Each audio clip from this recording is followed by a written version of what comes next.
할렐루야, 반갑습니다. 오랜만에 이렇게 영상으로 말씀을 함께 나누게 되네요. 청빙위원들께서 지금 담임 목사님을 청빙하는 과정들을 지금 진행하고 계신데 모든 과정 가운데 하나님의 은혜가 충만하게 임하기를 소망합니다. 오늘 저는 요한복음 6장 5절에서 13절까지 말씀을 가지고 오병이어와 같은 교회를 꿈꾸며 라는 제목으로 같이 함께 말씀을 나누도록 하겠습니다. 먼저 우리 같이 함께 요한복음 6장 5절에서 13절까지 말씀을 함께 읽겠습니다. 예수께서 눈을 들어 큰 무리가 자기에게로 오는 것을 보시고 빌립에게 이르시되 우리가 어디서 떡을 사서 이 사람들을 먹이겠느냐 하시니 이렇게 말씀하시면 친히 어떻게 하실지를 아시고 빌립을 시험하고자 하심이라. 빌립이 대답하되 각 사람으로 조금씩 받게 할지라도 200데나리온의 떡이 부족하리이다. 제자 중 하나 곧 시몬 베드로의 형제 안드레가 예수께 여짜오되 여기 한 아이가 있어 보리떡 5개와 물고기 2마리를 가지고 있나이다. 그러나 그것이 이 많은 사람에게 얼마나 되겠사옵나이까. 예수께서 이르시되 이 사람들로 앉게 하라 하시니 그곳에 잔디가 많은지라 사람들이 앉으니 수가 5,000명쯤 되더라. 예수께서 떡을 가져 축사하신 후에 앉아 있는 자들에게 나눠주시고 물고기도 그렇게 그들의 원대로 주시니라.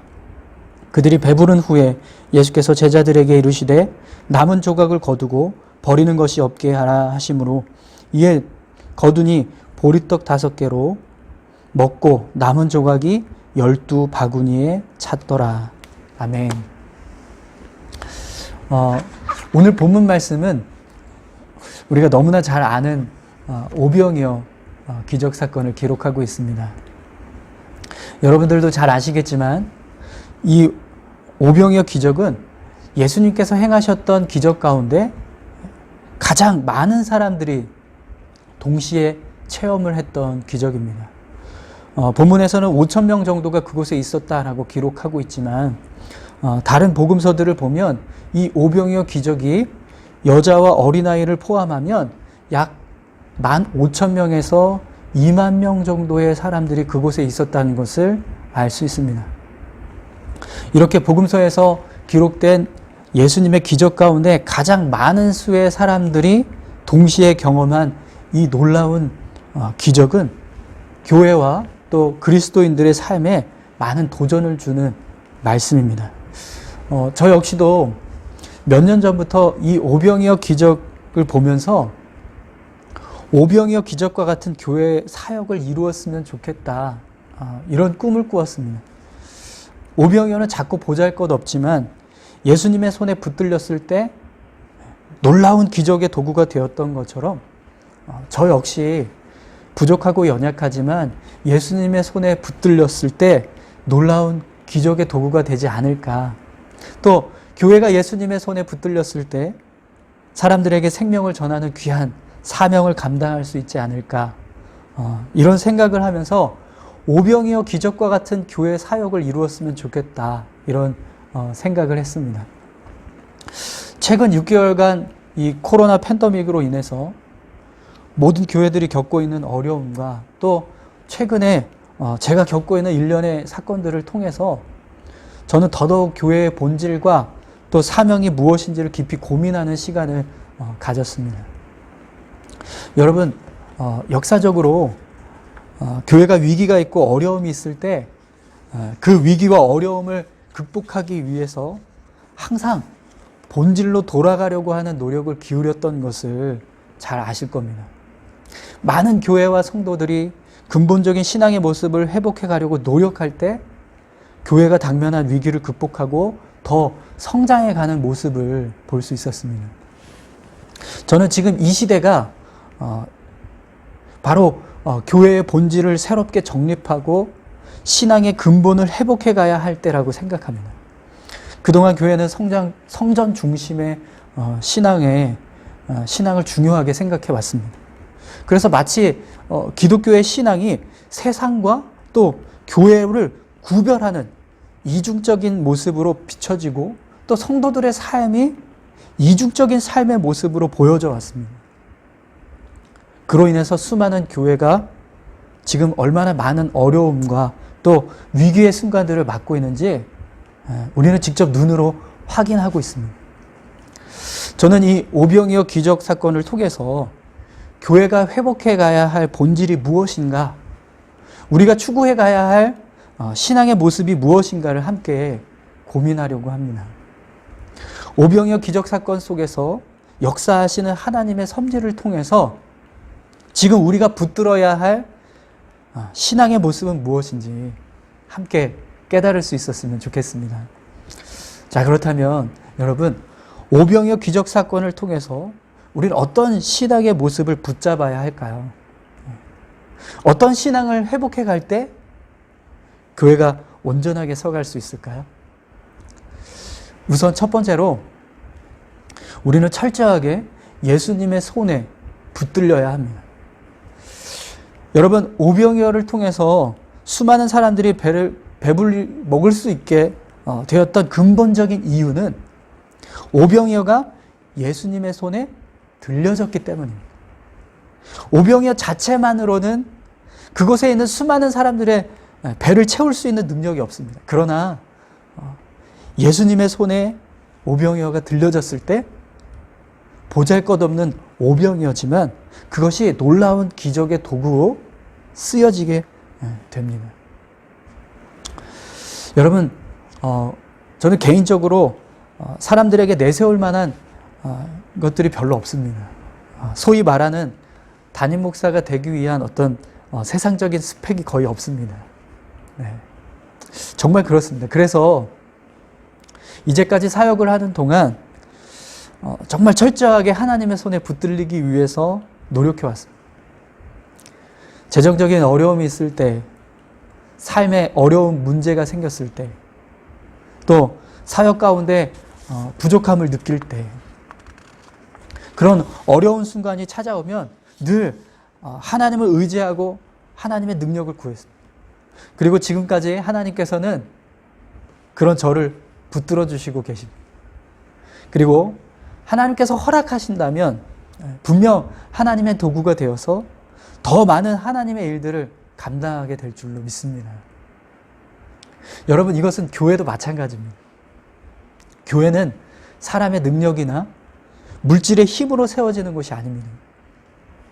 분명 교회는 철저하게 하나님의 손에 붙들려야 합니다. 그래야 교회의 힘과 능력을 발휘할 수 있습니다. 오늘 본문 11절을 보면 예수님께서 떡을 가져 축사하신 후에 앉아있는 자들에게 나눠주시고 물고기도 그렇게 그들의 원대로 주시니라 라고 말씀하고 있습니다. 예수님으로부터 떡이 떼어지기 시작했고 물고기도 역시 예수님으로부터 나눠지기 시작했습니다. 기적의 능력이 오병이어에 있는 것이 아니라 예수님으로부터 시작되었다라는 거죠. 여러분, 그렇기 때문에 교회는 철저하게 예수님의 손에 붙들려야 합니다. 철저하게 하나님의 능력을 의지하고 하나님께 붙잡혀야 합니다. 이것이 건강한 교회를 세울 수 있는 첫 번째 신앙의 원리입니다. 그렇다면 여러분, 교회가 예수님의 손에 붙들려진다는 것은 무엇을 의미할까요? 저는 말씀과 예배가 온전하게 세워지는 것, 그것이 바로 예수님의 손에 교회가 붙들리는 모습이라고 생각합니다. 철저하게 교회가 말씀 중심의 사역을 이루어가고 예배 사역이 우선순위가 될 때 하나님께서 교회를 붙잡아 주시고 그 교회에 속한 모든 공동체를 붙들어 주실 줄 믿습니다. 사실 지금 우리 교회는 그 어떤 사역보다 예배를 통한 하나님과의 영적인 관계를 회복하는 것이 필요하다고 생각합니다. 지금은 은퇴하셨지만 높은 뜻 연합선교회 김동호 목사님, 이 김동호 목사님께서 예전에 이 높은 뜻 승리교회를 개척하셨을 때 2년 동안 참된 예배가 정착되게 하기 위해서 어떤 사역과 조직도 세우지 않았었다고 합니다. 그만큼 예배를 제대로 드리고 싶어하는 마음, 참된 예배를 세워가고 싶어하는 마음이 뜨거웠기 때문입니다. 예배가 회복되는 것이 그만큼 중요했기 때문인 거죠. 저는 지금 울산 수암교회가 가장 필요한 사역이 예배를 회복하는 사역이라고 생각합니다. 여러분, 그런데 한 가지 오해하진 마십시오. 예배를 회복한다는 것은 단지 그냥 예배를 잘 드린다라는 것이 아닙니다. 성도 한 사람 한 사람이 하나님과의 바른 관계를 회복해가는 것. 저는 그것이 예배를 회복해가는 것이라고 생각합니다. 오늘 본문으로 따진다면 우리가 예수님의 손에 들려지게 되는 것입니다. 저는 그런 사역을 이루기 위해서 열심히 노력해 가기 원합니다. 저를 비롯한 모든 성도들과 교회가 예수님의 손에 들려지도록 말씀을 붙잡고 예배에 힘쓰는 사역을 이루어 가기를 소망합니다. 분명 이런 모습으로 교회를 세워갈 때 교회는 놀라운 기적의 도구로 쓰여지게 될 줄로 믿습니다. 두 번째로 우리는 오병이어를 드린 어린아이의 헌신을 배워야 합니다. 여러분, 오병이어 기적이 시작되는 시작점을 한번 보십시오. 본문 8절과 9절을 보면 안드레가 예수님께 한 아이의 보리떡 5개와 물고기 2마리를 가져오는 모습을 볼 수가 있습니다. 제자 중 하나 곧 시몬 베드로의 형제 안드레가 예수께 여짜오되 여기 한 아이가 있어 보리떡 5개와 물고기 2마리를 가지고 있나이다. 그러나 그것이 많은 사람에게 얼마나 되겠사옵나이까. 본문은 한 아이의 보리떡 5개와 물고기 2마리를 보여주고 있습니다. 비록 보리떡 5개와 물고기 2마리는 그곳에 있는 수많은 사람들의 배를 채울 수 있는 양이 안 됩니다. 하지만 한 아이가 자기가 가지고 있는 보리떡 5개와 물고기 2마리를 안드레에게 보여주게 되고 그것이 예수님의 손에 들려지게 되었을 때 오병이어의 기적이 시작되었습니다. 여러분, 교회도 마찬가지입니다. 교회가 오병이어와 같은 기적의 도구로 쓰여지기 위해서는 예수님의 손에 들려지는 헌신이 필요합니다. 교회는 헌신을 통해서 세워집니다. 만약 어느 누구도 오병이어를 드리려고 하지 않는다면 어떻게 오병이어 기적이 일어날 수 있겠습니까? 물론 예수님께서는 우리의 헌신이 없어도 얼마든지 5,000명을 먹일 수 있는 능력이 있습니다. 그러나 예수님은 한 아이의 헌신을 기다려 주셨습니다. 그리고 그 아이가 오병이어를 드렸을 때 그것을 사용하셔서 수많은 사람들의 배를 채우는 기적을 일으키셨습니다. 여러분, 하나님은 우리의 헌신을 기다리십니다. 그리고 우리의 헌신을 사용하기를 원하세요. 작은 헌신들이지만 그것이 하나님 앞에 드려졌을 때 하나님은 역사를 이루고 능력을 나타내는 기적의 도구로 사용하시는 것입니다. 그렇다면 여러분, 우리가 어떻게 해야 하나님께 온전히 헌신할 수 있을까요? 저는 저의 삶을 생각해 보면 하나님께서 부어주신 은혜가 클 때 저의 삶을 드리는 헌신을 이루었던 것 같습니다. 또 제가 하나님께 헌신을 해야 하는 분명한 이유가 있을 때 하나님께서 주시는 사명과 비전이 분명할 때 헌신을 이루었던 것 같습니다. 저는 교회도 마찬가지라고 생각합니다. 교회가 하나님께서 부어주시는 은혜가 크고 교회를 통해서 이루시고자 하는 하나님의 사명과 비전이 분명할 때 하나님께서 하나님께 헌신하는 그런 역사를 이루게 될 줄 믿습니다. 그러기 위해서 목회자가 교회를 은혜 공동체로 또 사명 공동체로 세워가기 위해서 최선을 다해요. 저는 교회가 은혜 공동체가 되기 위해서 또 사명 공동체가 되기 위해서 열심히 헌신하기를 원합니다. 그리고 그 헌신을 하나님께서 도구 삼아 주셔서 교회와 성도들 역시 하나님의 놀라운 도구가 되도록 사용하시는 은혜를 허락해 주실 줄 믿습니다. 이것이 교회가 온전하게 서갈 수 있는 오병이어의 기적을 이루어 갈 수 있는 두 번째 신앙의 모습입니다. 마지막으로 세 번째 오병이어 교회와 같은 그런 기적의 역사를 이루기 위해서는 우리가 연합과 동역의 사역을 이루어 가야 합니다. 여러분, 예수님은요, 오병이어 기적을 이루기 위해서 사실 어느 누구의 도움도 필요하지 않으셨습니다. 혼자서 모든 것을 할 수 있는 능력과 권세가 있으셨어요. 그런데도 예수님은요, 오늘 본문에 보면 빌립에게 이렇게 말씀하십니다. 우리가 어디서 떡을 사서 이 사람들을 먹이겠느냐? 이 질문은 빌립에게 답을 얻기 위해서 말씀하신 것이 아닙니다. 6절을 보면 이미 예수님은요, 답을 다 알고 계셨어요. 이렇게 말씀하시면 친히 어떻게 하실지를 아시고 빌립을 시험하고자 하심이라. 여러분, 예수님은요, 지금의 상황을 어떻게 대처해 가야 할지 잘 알고 계셨습니다. 그런데도 예수님은요, 제자들을 당신의 사역 안으로 들어오게 하세요. 오병이어 사건을 기록하고 있는 다른 복음서들을 보면 예수님께서 제자들을 당신의 사역 안으로 들어오게 하시는 모습을 더 분명하게 알 수가 있습니다. 마태복음 14장 16절에 보면 예수님께서 제자들에게 너희가 먹을 것을 주라 이렇게 말씀하세요. 마가복음 6장 38절에서는 너희에게 떡 몇 개나 있는지 가서 보라 라고 말씀하십니다. 예수님은 제자들이 이 오병이어 기적을 이루는데 동역자가 되도록 그들을 사용하고 계십니다.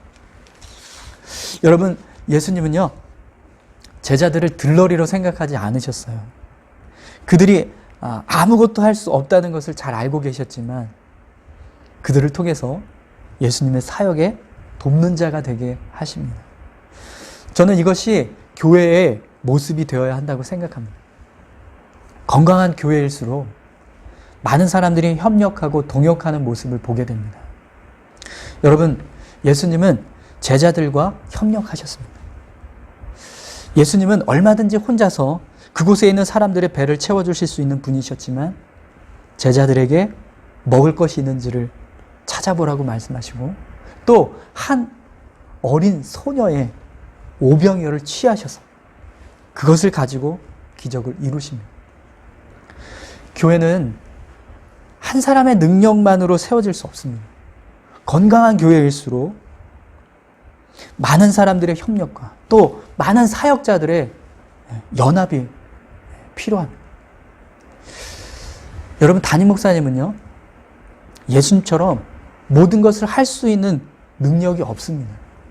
또 그런 능력이 있다 할지라도요, 혼자서 교회를 이끌어가는 모습은 바람직하지 않습니다. 성도들과 연합하고 또 교역자들과 연합해서 사역을 이루어 갈 때 분명 오병이어와 같은 기적을 이루는 교회가 될 줄로 믿습니다. 저는 20여 년 동안 부교역자 생활을 해왔습니다.